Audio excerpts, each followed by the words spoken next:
Okay, so let's jump right into it. We're talking about relations and functions, and we're going to start by talking about what a function actually is.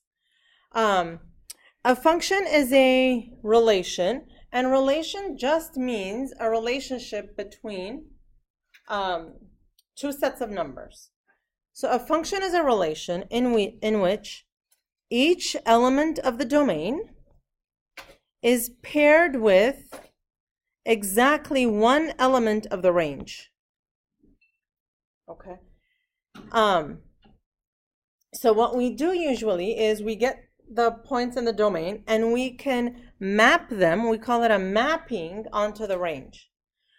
So if you take a look at this, you have these numbers in your domain, and what the function will do is it'll take each of those numbers, it'll do something to it, and then it'll return a new value. So for example, it takes a -3 and it does something to it. It multiplies by some stuff, it adds things, it subtracts things, and then the end result is a 0.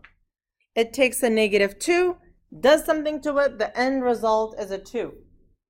-1, the end result is a 6, and so on and so forth. What's important here is not, necessarily the specific values, but that each x value maps onto one y value. So for -2, you have one new value. For -1, one new value. For 1, one new value. Okay? That is a function. All right? Now, take a look at this example at the bottom. This one is not a function, right? Why is this not a function? Yeah. Well, that's okay. That's actually not what's wrong with this. What is wrong with this is, right, it's that this 3 maps onto two values. Okay? So 3 maps onto two values. All right? Now, once something is a function, it doesn't end there. We can classify it even further. Once we determine that something is a function, it could be a one-to-one, it could be an onto function, or it could be both. Okay? So what's a one-to-one function?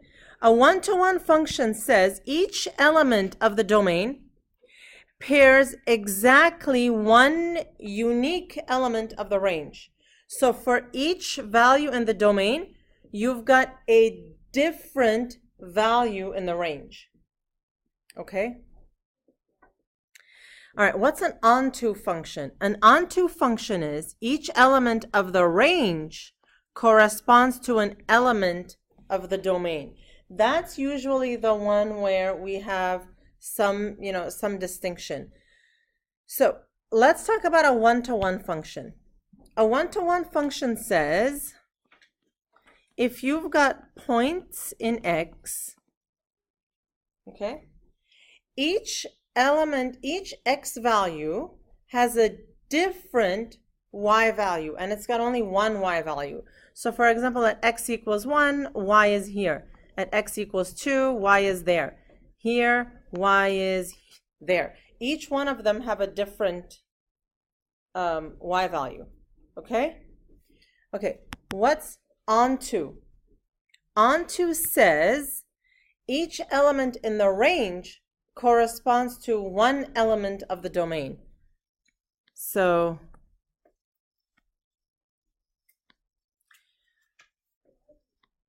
every single value here in the range has one X value. Okay? Now, if something is both on one-to-one and onto, that means for each element in the domain, you have one separate element for the range. All right, so what's an example of something like this? So look, if you have a graph that looks like this, For each x value, there is a different y value. For each x value, there is a different y value. Okay? All right. Other types of functions, discrete and continuous. A discrete function is something like this, where you've graphed separate individual points. All right? A continuous relation is where you've got a curve, where like you don't have distinct points. How many points are there on this line? How many points are there on this line? An infinite number of points, right? So a continuous relation contains an infinite number of points.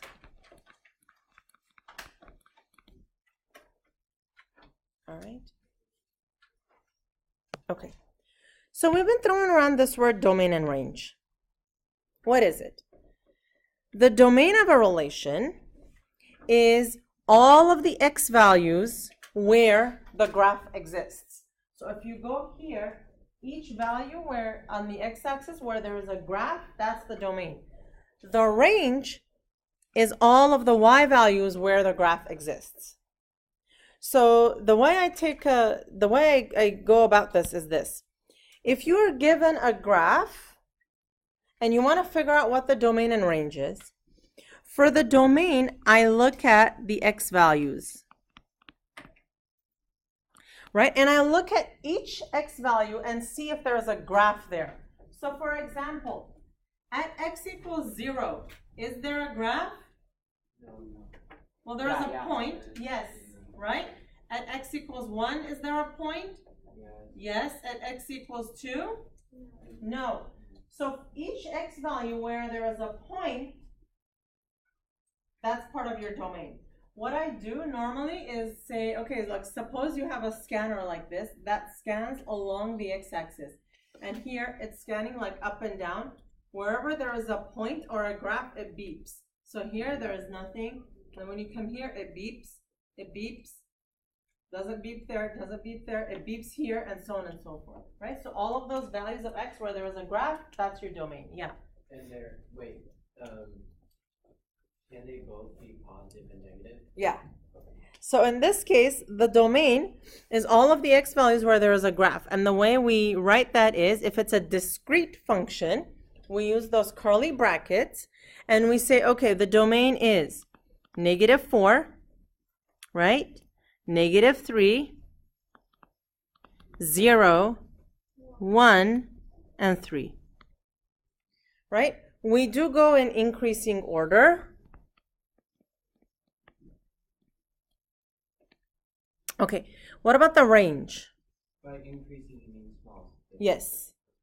The range, it's not every x, it's all of the x values where the graph exists.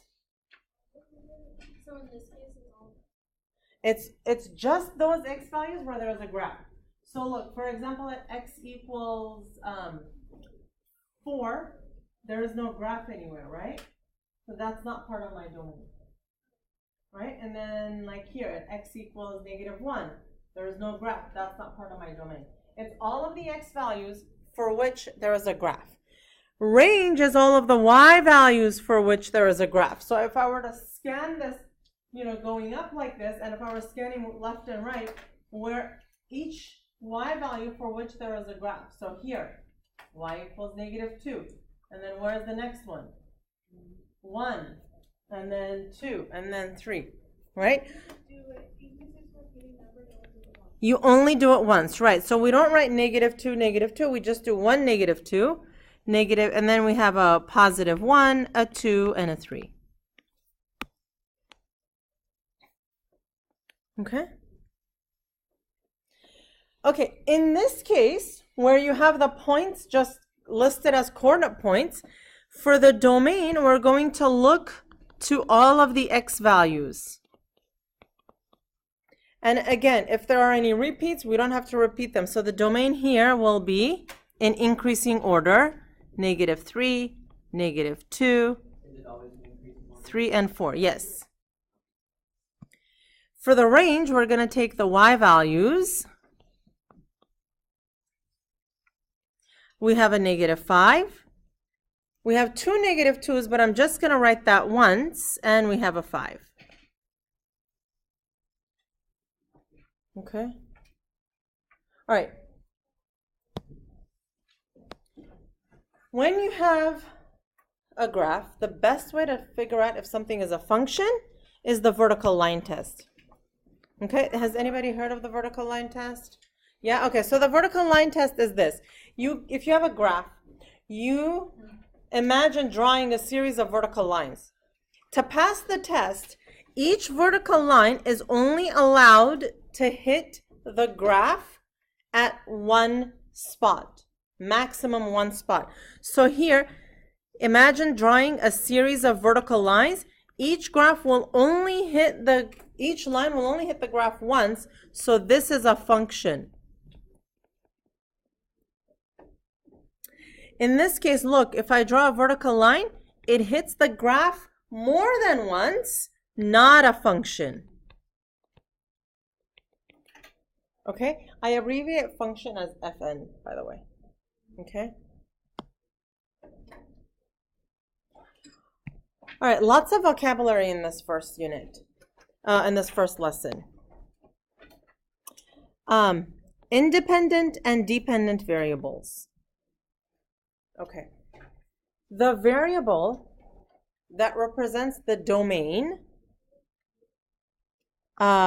is the independent variable. Okay, so what did we say about here? Which axis did we say we look at for the domain?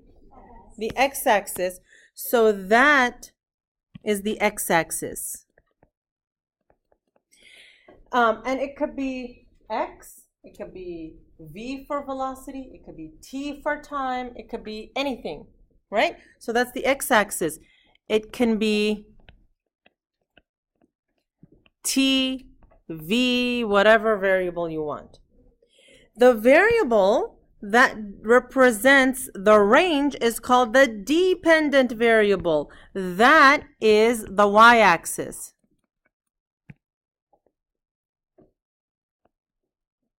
So basically, the reason why it's dependent versus independent is, suppose you're looking at some real-life example. Suppose you're looking at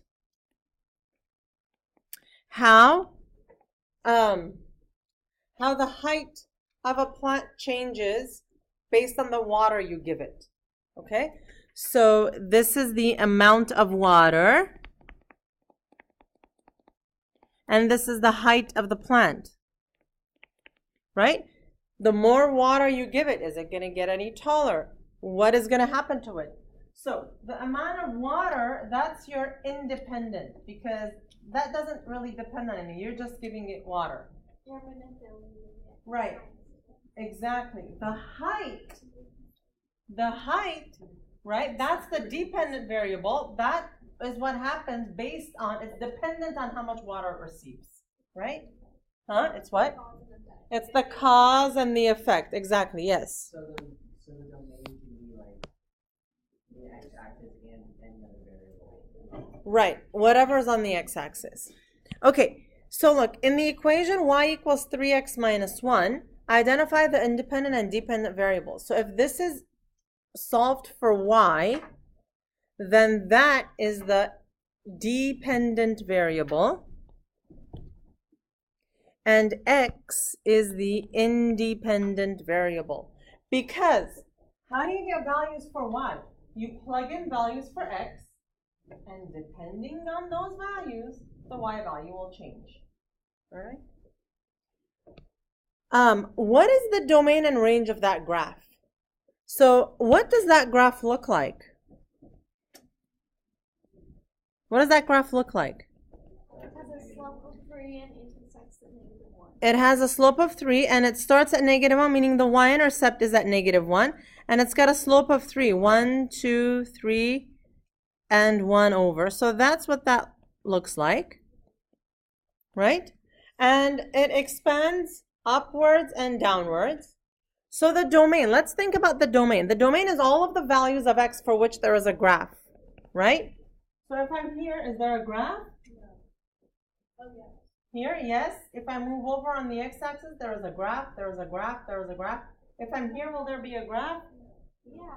Yeah, because So this is gonna keep is it expanding forever and ever. Is it a continuous relation? So the domain, it's a continuous relation, and it's gonna expand forever and ever. So the domain is all real numbers. It keeps going on and on. Yes, because it keeps going on and on. Now, we don't write all real numbers every single time. That just gets tedious and difficult. So there are a couple of ways to write all real numbers. One is upside down A and R. That means all real. Another one is the double bar R. Right? The double barred R. Range. What is the range? Range is the y values for which there is a graph. And if you can see here, no matter where you are on the y, there is always going to be a graph present. So again, it's all real numbers.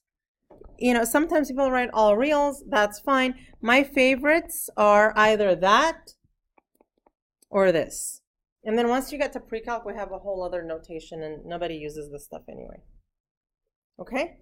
But both of these are real. You know, I take that back. These notations are used in math theory all the time. And then in pre-calc and calculus, we have other notation. Okay. All this talk about functions, how do we write functions? Function notation is expressed like this. Okay? F of x. F of x replaces y. So I can either say y equals or f of x equals. What does this tell me? F is the name of the function. X is the variable used.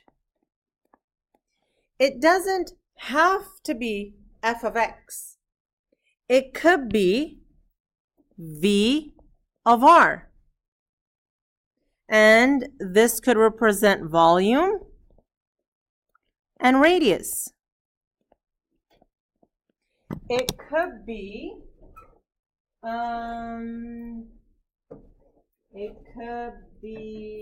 let's see, v of t. It could be little v of t. And that means the velocity and time. Okay? It could be h of w, the height based on the amount of water. It could be whatever you want in that particular problem. Okay, take a look at this equation. We're given f of x is equal to 2x minus 3. So this is, when I see this, I say, okay, there is a function coming up. The name is x, and the name is f, and the variable is going to be x. And now I want, what is f of negative 6? Okay? That means, what is the y value when x is 6? So look, what was my original function? F of x is equal to 2x minus 3. Now I want f of negative 6. So what happened? The x got replaced with negative 6. So in my function, wherever I see an x, I substitute, thank you, negative 6. So f of negative 6 will be negative 12 minus 3, negative 15. And this is how we write it. What does this mean? Right, when x is negative 6, y is negative 15. I might ask you that on a test. I might say, find f of negative 6 and express what that means. Okay, here's one more. Go ahead and do A on your own, please. We're going to find f of negative 2. I'll stop this for a minute. So, positive 15. So here, what happens is, you have 2 times negative 2 squared. Whenever you're dealing with a negative number, always put it in parentheses so you know. So everything turns into positives, and then the answer is positive 15. And when you express your answer, I would like it to be in terms of f of negative 2 equals 15. Yeah, you can just put 15 on the answer column, And no, I won't take off any points for that. But think about where you're headed. You're headed into pre-calculus, and that's adult higher level math. So we want to get the notation down now, right? Okay, next we have f of 3a. So that means for all x's, we're going to put in 3a. So it's going to be 2 times, in parentheses, 3a squared minus 3 times, in parentheses, 3a plus 1. So now, don't try to do all this in one step, right? This is 2 times. Who does that square belong to? Both 3 and a. So that'll be 9a squared minus another 9a plus 1. And now that's 18a squared minus 9a plus 1. And when you can no longer combine terms or simplify, we're done. And we say f of 3a is that. Okay. Okay, now the next one takes a little bit more. All right, this is going to be 2 times b minus 3 squared minus 3 times b minus 3 plus 1. Okay, 2 times. Let's square this guy, b minus 3. What do we get? Okay, we get 3 terms when we square. It's b squared. The last term is, positive 9. Then there is a middle term. The middle term is 2 times negative 3 times b. So that's negative 6b. So remember from algebra 1. Okay, now we're here. We're going to distribute the negative 3. I get negative 3 times b. Negative 3 times negative 3, positive 9, plus 1. So at this point in algebra 2, these are what we're doing. Okay, so the algebra 2 part was the first step. Now, this is the algebra 1 part that we're doing, right? So everything we did here was the algebra 1 part, and everything else will be further algebra 1, okay? So we distribute the 2b squared minus 12b plus 18, and then all that other stuff. Now now combine like terms. 2b squared minus 12b minus 3b, right? Plus 18 plus 9 plus 1 plus 28. So finally, that is f of b minus 3. Okay? So in algebra 1, we give you more of a. In algebra 2, we do more of b and c. Okay? All right. Let's do an application. The volume of a sphere with radius r is given by this. Right? This is like an example I gave you guys earlier because I knew this problem was coming. So this is the volume. This is an equation for a volume of a sphere. Find v of 2 and explain what it represents. So let's go in steps here. V of r is 4 over 3 pi r cubed.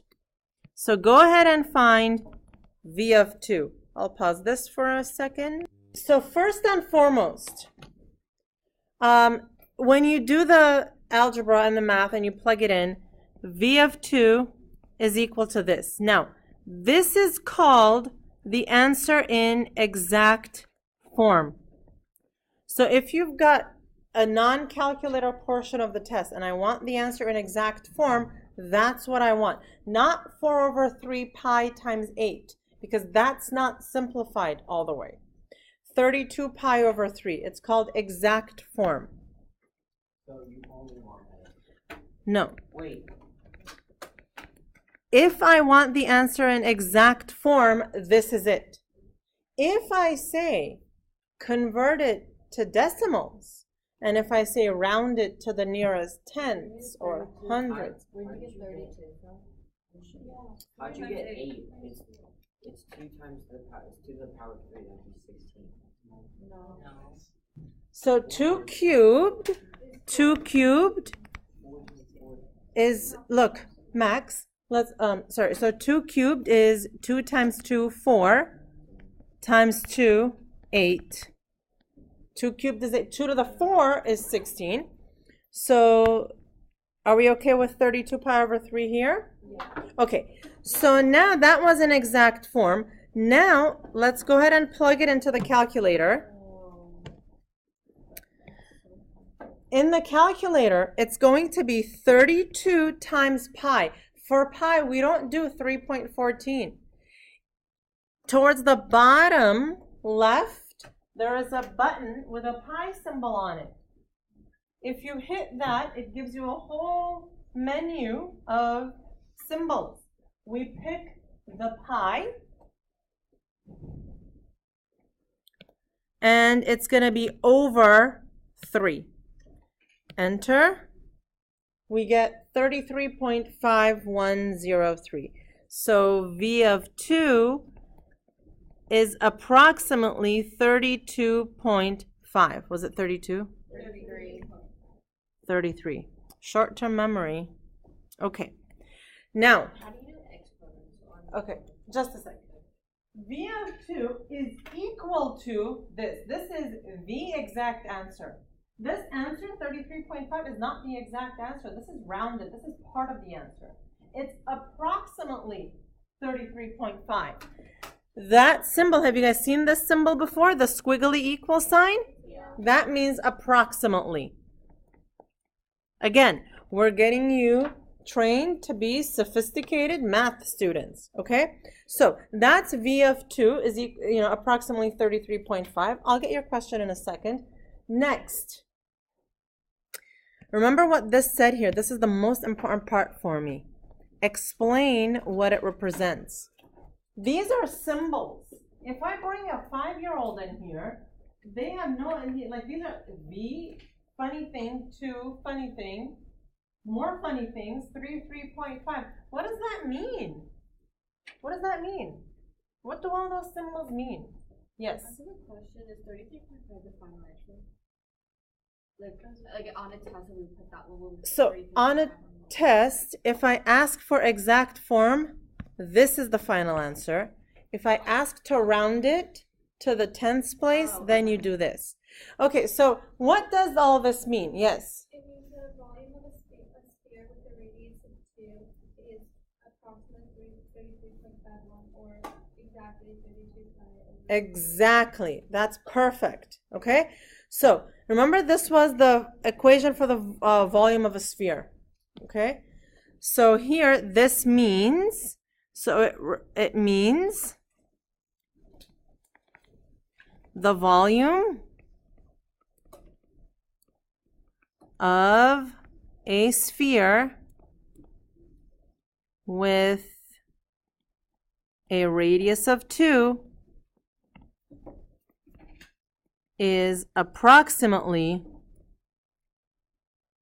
33.5 units cubed. Okay? Okay, I will.